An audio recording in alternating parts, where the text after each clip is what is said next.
Hola a todos, Hola a todos. soy Cristina. Y yo, Carlos. Bienvenidos a Entre Líneas. Hay preguntas que marcan a toda una generación. Y para la nuestra hay una que resuena desde hace casi 40 años. ¿Volverán algún día a los Goonies? Hace solo unas semanas Internet explotó.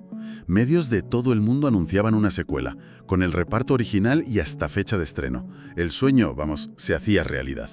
¿O no? Hoy, en Entre Líneas, vamos a desplegar el mapa del tesoro original para desenterrar los secretos que nadie contó, la verdad sobre esa secuela, las escenas eliminadas que son directamente bizarras. Y los métodos de rodaje, unos métodos tan extremos que, en fin, rozaron la crueldad. Abróchense los cinturones, porque la aventura real de los Goonies es mucho más extraña que la que vimos en pantalla.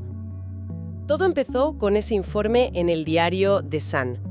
Afirmaba, sin dudar, que Warner Bros. Ya estaba desarrollando la secuela. Sí, y daban fechas. Rodaje en verano de 2025 y estreno para 2026 o 27. Que parecía que iba en serio. La noticia, claro, corrió como la pólvora. Se hablaba del regreso de todo el elenco principal. La nostalgia se apoderó de las redes.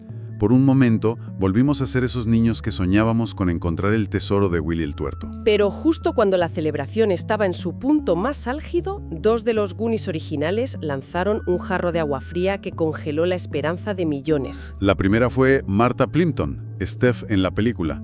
Fue, directa y brutal en su Instagram. ¿Qué dijo exactamente? Gente, no hay guión de Goonies 2. Spielberg no va a dirigir. No es real. Así, tal cual. Y poco después, Corey Feldman, el inolvidable Bocazas, lo remató en la red social X. ¿Lo remató? Sí. Dijo, puedo deciros oficialmente que es 100% falso. No tengo ninguna información de que una secuela esté en proceso. Entonces, ¿por qué este rumor es tan persistente? A ver, la idea de una secuela no es nueva. Para nada. El propio Steven Spielberg, junto al guionista Chris Columbus y el director Richard Donner, lo intentaron durante décadas. Pero siempre chocaban con la misma pared. Hay una cita del propio Spielberg en una reunión con el reparto que lo resume todo. Es buenísima. Dijo, el problema es el listón que todos vosotros pusisteis tan alto. No hemos sido capaces de encontrar una idea que sea mejor que la que hicimos en los 80. El sueño de una secuela parece muerto, pero los secretos de la película original están más vivos que nunca. Y si os dijéramos que el final que todos recordamos no era el final original.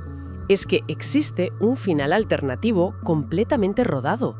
La acción no terminaba en la playa. No, ¿qué va? Terminaba de vuelta en la casa de los Walls, el mismo día de la mudanza.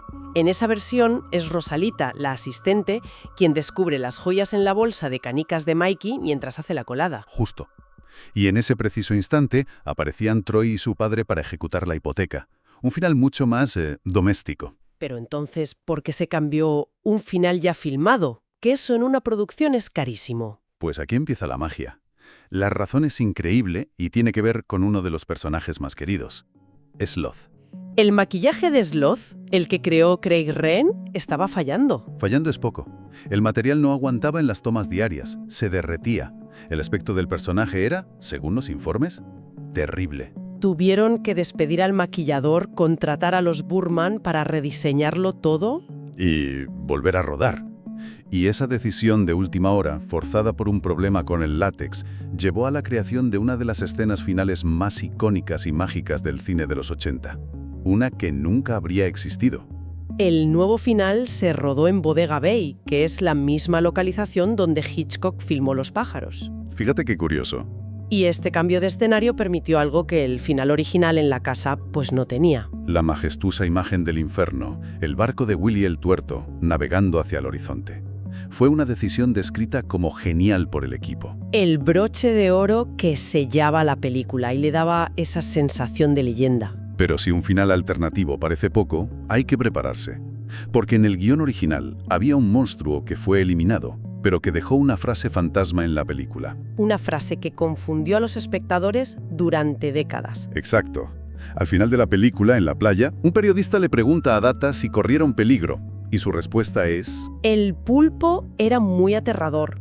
Y claro, todo el mundo pensando, ¿qué pulpo? Se refería a una escena eliminada. Un pulpo gigante atacaba a Steffi a bocazas.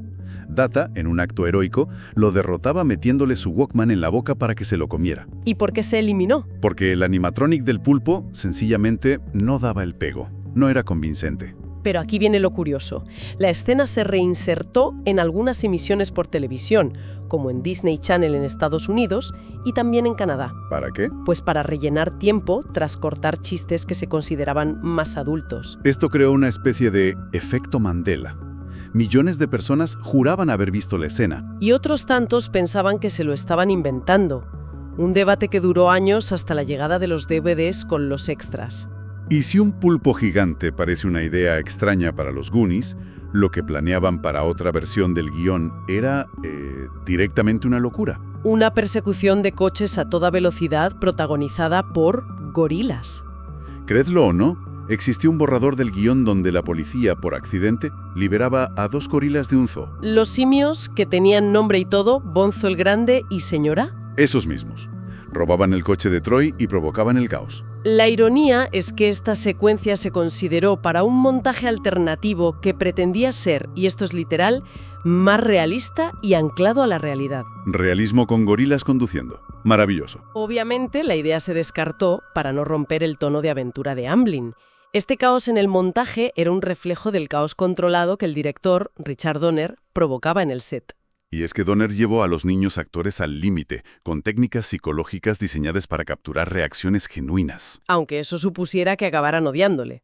Richard Donner confesó que trabajar con tantos niños fue agotador.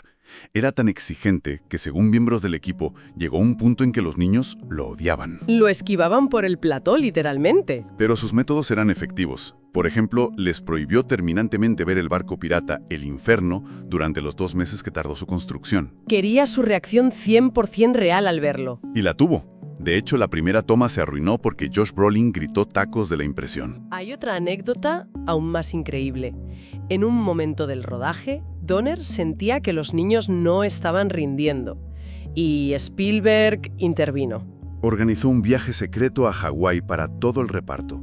Les puso una condición. Si alguien se lo contaba a Donner, el viaje se cancelaba. Durante una semana, los niños mantuvieron el secreto actuando de forma extraña y distante con su director.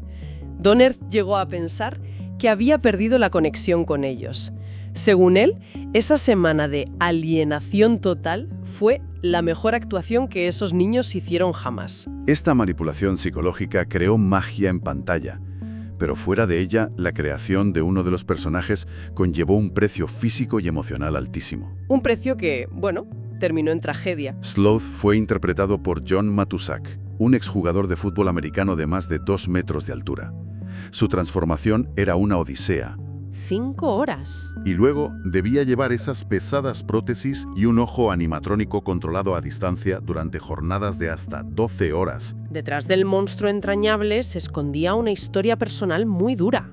Matuszak lidiaba con traumas infantiles y un gran dolor emocional. Falleció trágicamente a los 38 años en 1989 por una sobredosis accidental de un medicamento. Mientras la transformación de Matuszak era una proeza diaria, el objeto más icónico de la película, el barco pirata, tuvo un destino igualmente dramático y para muchos desolador.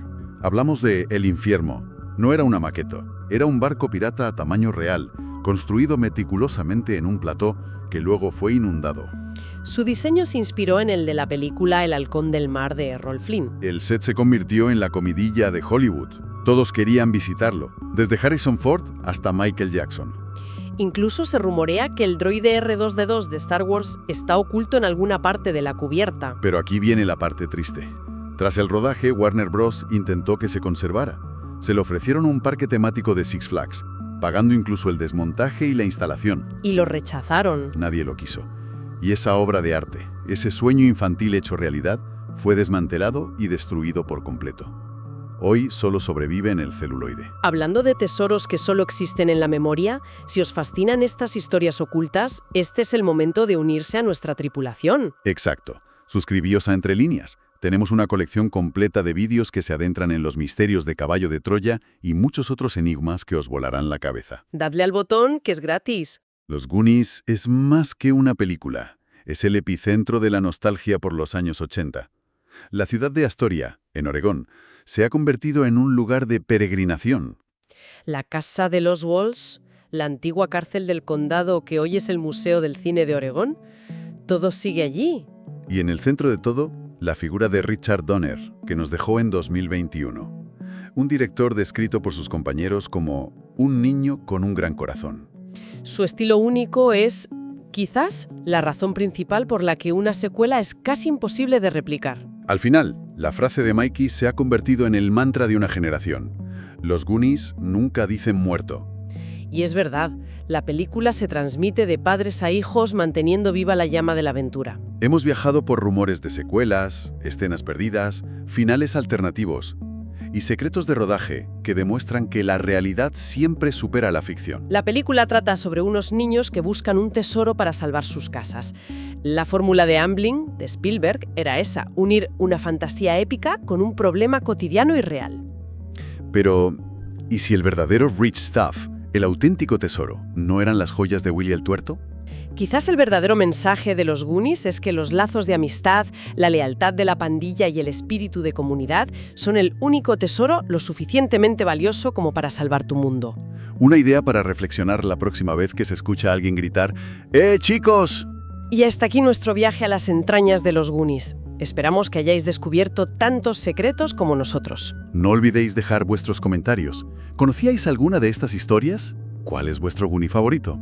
Os leemos. Como siempre, ha sido un placer desentrañar los misterios con vosotros. Nos vemos en el próximo Entre Líneas. Nunca digáis muerto.